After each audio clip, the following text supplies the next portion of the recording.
नमस्कार, आप देख रहे हैं नेक्स्ट 9 न्यूज। मैं हूं आपके साथ दीपक गुप्ता। जानकारी दे दें कि शिवसेना में जो रार मची उसको देखने के बाद इस समय शरद पवार की पार्टी एनसीपी भी काफी सक्रिय है। वो भी समय रहते हुए सारे फैसले सुनाती नजर आ रही है, क्योंकि अगर देखा जाए बाला साहब ठाकरे के जाने के बाद उद्धव ठाकरे अपने आप को विरासती तौर पर और राजनीतिक तौर पर पार्टी का अध्यक्ष समझ रहे थे, जो वो खुद समझ रहे थे। लेकिन जब कानूनी तौर पर बातें साफ होती नजर आई तो चुनाव आयोग ने शिवसेना का नया मालिक चुना एकनाथ शिंदे को, क्योंकि उनके पास विधायकों का बल है, पार्षदों का बल है और सांसदों का बल है।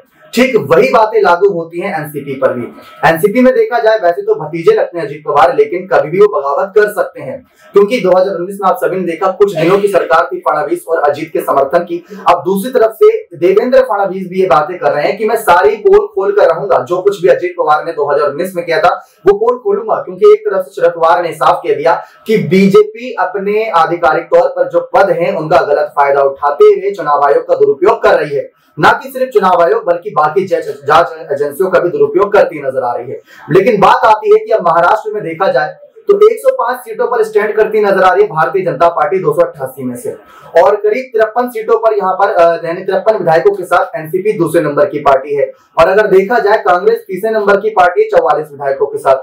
40 विधायकों के साथ शिंदे की शिवसेना यहाँ पर चौथे नंबर पे आती है। उसके बाद देखें तो कहीं उद्धव ठाकरे का नंबर आता है, जिनके पास सिर्फ अभी करीब 15 विधायक नजर आ रहे हैं। तो बात आती है यहाँ पर जब दूसरे नंबर की पार्टी यहाँ पर शरद पवार की पार्टी है और आने वाले चुनाव में आम चुनाव में वोटबाजी मारेंगे। क्यों? क्योंकि शरद पवार दूसरी तरफ से सहानुभूति लूटते नजर आ रहे हैं, कहीं ना कहीं उद्धव ठाकरे के समर्थन में बातें करते हुए। उद्धव के समर्थन में अपनी बातें भी रख रहे हैं और इन सब बातों को साफ करने के बाद वो ये भी कह रहे हैं कि कहीं ना कहीं जो कुछ भी हो रहा है गलत हो रहा है। तो एक तरीके से विपक्ष की भूमिका ही बरकरार रखी है और इन सब तमाम मुद्दों को भी साफ कर रहे हैं। अब अगर देखा जाए शरद पवार को लेकर जिस तरीके से बातें सामने आती हैं, शरद पवार को लेकर ये सारी बातें भी रखी जाती है समय समय पर कि कहीं ना कहीं आने वाले वक्त में ये सारी चुनौतियों को पेश करते नजर आएंगे। लेकिन आप ये हमारी खास रिपोर्ट देखें, जहां पर हमने अपनी खास सहयोगी प्रांशी से पूछा कि आखिर एनसीपी के नए मालिक को लेकर उनका क्या सोचना है और एनसीपी से सीएम फेस को लेकर क्या सोचना है, क्योंकि जब महाराष्ट्र में दूसरे नंबर की पार्टी एनसीपी है तो आखिर नया मालिक और सीएम फेस किसे होना। तो हमारे साथ हमारी खास सहयोगी प्रांशी मौजूद है, जिनसे सवाल सीधा रहने वाला है कि किस तरीके से महाराष्ट्र में जिस तरीके से शिवसेना पार्टी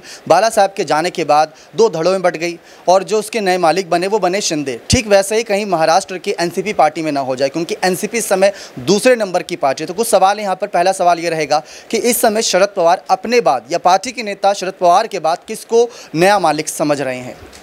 देखिए, फिलहाल तो देखा जाए बीते साल ही इस बात का ऐलान हुआ है कि अगले 5 सालों तक शरद पवार एक बार फिर से अध्यक्ष पद पर रहेंगे। लेकिन आने वाले समय की जो बात आपने की है दीपक, तो जाहिर सी बात है यहाँ पर वह अपनी बेटी सुप्रिया सुले को ही आगे करना पसंद करेंगे। तो आने वाले समय में मुझे लगता है कि सुप्रिया सुले को ही आगे किया जाएगा। बारामती से वह सांसद हैं और उनके बाद से यहाँ पर देखा जाए सुप्रिया सुले का ही नाम आगे आता है। लेकिन बात यहाँ पर अजीत पवार की जाए तो अजीत पवार को कोई अलग जिम्मेदारियां जरूर सौंपी जा सकती हैं वहाँ पर, लेकिन वक्त के साथ साथ पता चलेगा कि आखिरकार क्या कुछ जिम्मेदारियां सौंपी जाएंगी। एक सवाल आपके सामने रख दें कि अभी विधानसभा चुनाव महाराष्ट्र का जो होता है वो अंत में होता है, लोकसभा चुनाव पहले होगा। आपने कहा सांसद हैं तो वहाँ पर उनकी जिम्मेदारियां ज़्यादा रहेंगी। सांसद बन जाते हैं तो सीट पर भी उनको काम करना रहेगा। तो हो सकता है कि सांसद के तौर पर सुप्रिया को एक्टिव कर दिया जाए और अजीत पवार फडणवीस के साथ भी डिप्टी सीएम थे, उद्धव ठाकरे के साथ भी डिप्टी सीएम थे, तो पार्टी में कहीं ना कहीं विधानसभा चुनाव को ध्यान में रखते हुए अजीत पवार को पार्टी सौंप दे तो जाहिर सी बात है यहाँ पर अजीत पवार को लेकर अहम फैसले लिए जा सकते हैं। लेकिन कहीं ना कहीं यहाँ पर अजीत पवार पर भरोसा भी नहीं किया जा सकता, क्योंकि एक वक्त वह बीजेपी के साथ जुड़ते हुए नजर आए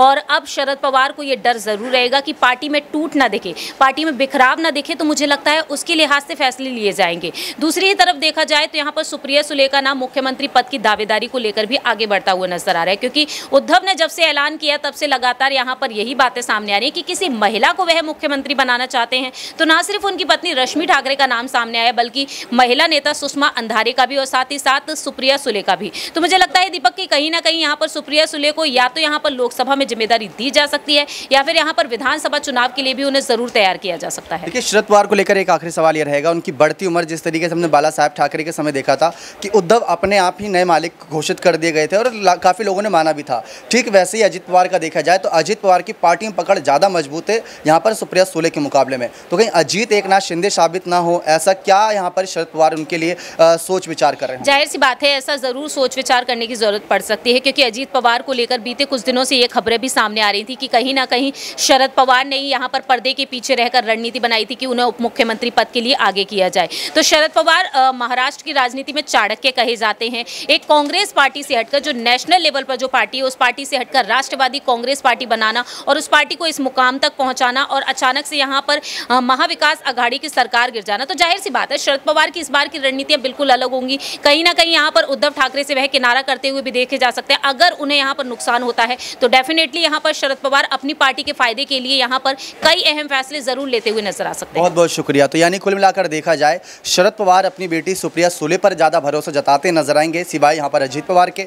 लेकिन अजीत पवार शिंदे साबित ना हो जाए उसके लिए उनके लिए भी कुछ ना कुछ सोच विचार किया जाएगा। लेकिन आपकी नज़र में महाराष्ट्र के सुप्रिया सुले या अजीत पवार कौन दावेदार सही है इस बार महाविकास आघाड़ी सरकार से मुख्यमंत्री चेहरे के लिए? अपनी राय कमेंट सेक्शन में जो रखिएगा। धन्यवाद। तो देखा आप सभी ने किस तरीके से यहाँ पर तमाम बातें साफ हो गई कि कहीं ना कहीं जो एनसीपी का नया सीएम फेस हो सकता है वो सुप्रिया सुले हो सकती है, जो कि अभी एक सांसद है। आपको याद दिला दे कि लोकसभा चुनाव पहले होंगे और विधानसभा चुनाव महाराष्ट्र में बाद में होंगे, यानी 2024 की शुरुआत में पहले लोकसभा चुनाव होंगे जहां पर सुप्रिया सुले को अपनी सांसद वाली सीट भी बचानी होगी और उसके बाद विधानसभा चुनाव होगा कि अगर वहां पर सीएम फेस बनती है तो वो सांसदों का चुनाव नहीं लड़ेंगे, क्योंकि 6 महीने बाद इस्तीफा देकर विधायक का चुनाव लड़ना सीएम फेस के लिए वो शायद लाजमी नहीं रहेगा। तो ऐसे में सीएम फेस की लड़ाई के लिए यहाँ पर अजीत पवार का नाम आगे आ सकता है। लेकिन इन्हीं सबकी खबरों के बीच एक और खबर हाथ लगी जहां पर यह बताया गया कि वरिष्ठ नेता ने यह बताया कि किस तरीके से महाराष्ट्र के भविष्य के मुख्यमंत्री के तौर पर पेश किया जा रहा है। एक ऐसा पोस्टर यहाँ पर तबाही मचाता नजर आ रहा है जिसमें आपको बता दें कि कहीं ना कहीं दावेदार माने जा रहे हैं ऐसे कई सारे नेता, जिसको लेकर सवाल है। दरअसल आपको बता दें कि कहीं ना कहीं सुप्रिया सुले ने साफ कहा जयंत पाटिल को लेकर कि जयंत पाटिल कहीं ना कहीं अपने आप को सीएम फेस बताते नजर आए। तो सवाल ये खड़ा है कि आखिर ऐसा क्यों हो रहा है? क्या शरद पवार अपनी पार्टी के विधायकों को संभाल नहीं पा रही? बात यहाँ पर साफ तौर पर नजर आ रही है। लेकिन जिस तरीके से यहाँ पर सियासी लड़ाई दिलचस्प हो गई, कभी शरद का यहाँ पर कहीं ना कहीं पोस्टर लगा नजर आता है, कभी अजीत पवार का, कभी सुप्रिया सुले का। ये बात तो तय है कि शरद पवार अपने हाथ में अभी कमान रखेंगे और अपने फैसलों को लेकर ही अपनी तमाम बातें साफ रखेंगे। लेकिन उसके बाद क्या राजनीतिक सियासी सरगर्मियां होती हैं वो देखना दिलचस्प रहेगा। उसके बाद कैसे राजनीतिक ऐलान होते हैं वो देखना अपने आप में दिलचस्प रहेगा, जिस तरीके से तमाम बातें हो रही हैं। लेकिन शरद पवार की भूमिकाओं को लेकर ये भी सवाल और ये भी अटकलें लगाई जा रही हैं कि आखिर क्या कुछ वो फैसला लगाते नजर आएंगे। लेकिन आपको बता दें कि कहीं ना कहीं जो सीएम फेस की लड़ाई है वो और दिलचस्प होगी, खासकर एनसीपी में, क्योंकि उद्धव ठाकरे का तो पिछली बार 2019 के चुनाव जीतने के बाद जो उनको 55 सीटें मिली थी, उसके बाद बीजेपी के सामने ये बड़ी शर्त थी कि हमारी ही पार्टी से कोई सीएम बनेगा। लेकिन अब वो उनका बयान बदल चुका है। अगर हम देखें, अगर महाविकास आघाड़ी सरकार ही विधानसभा और लोकसभा चुनाव लड़ती है तो उनमें से ऐसे कितने नेता रहेंगे जो सीएम फेस के दावेदार हैं? पहले तो अगर बाला साहब ठाकरे की जो पार्टी यानी उद्धव ठाकरे अपने पिता का नाम जोड़कर बनाए हैं, उद्धव बाला साहब ठाकरे वाली शिवसेना, अगर उससे देखा जाए तो रश्मि हो सकती है, आदित्य हो सकते हैं, खुद उद्धव ठाकरे एक बार और फिर से आ सकते हैं क्योंकि उन्हें सहानुभूति मिल सकती है जनता की। एनसीपी से देखा जाए जयंत पाटिल को लेकर चर्चाएं हैं, अजीत पवार को लेकर चर्चाएं हैं, सुप्रिया सुले को लेकर चर्चाएं, और कांग्रेस से देखा जाए तो कांग्रेस से भी 3-4 नाम सामने आ रहे हैं। सामने अगर बीजेपी और शिंदे की तरफ रुख करें तो फडणवीस इस समय कहीं ना कहीं पूरी तरीके से शिंदे पर भरोसा जता रहे हैं और शिंदे भी अपने आप को लेकर आश्वस्त है कि अगर वो चुनाव लड़ते हैं शायद फायदा मिले। लेकिन हो सकता है कि 2.5 साल की इस राजनीति के बाद बीजेपी और शिंदे मिलकर सीएम चेहरा बदल दे। यहाँ पर फडणवीस को भी आगे किया जा सकता है और शिंदे को लोकसभा चुनाव में जिम्मेदारी दी जा सकती है। तो ये सारी सरगर्मियां, ये सारे सवाल खड़े होते नजर आ रहे हैं। लेकिन आपकी नजर में क्या एनसीपी के नए मालिक पर शरद पवार को फैसला कर देना चाहिए, क्योंकि 82 साल उनकी उम्र हो चुकी है?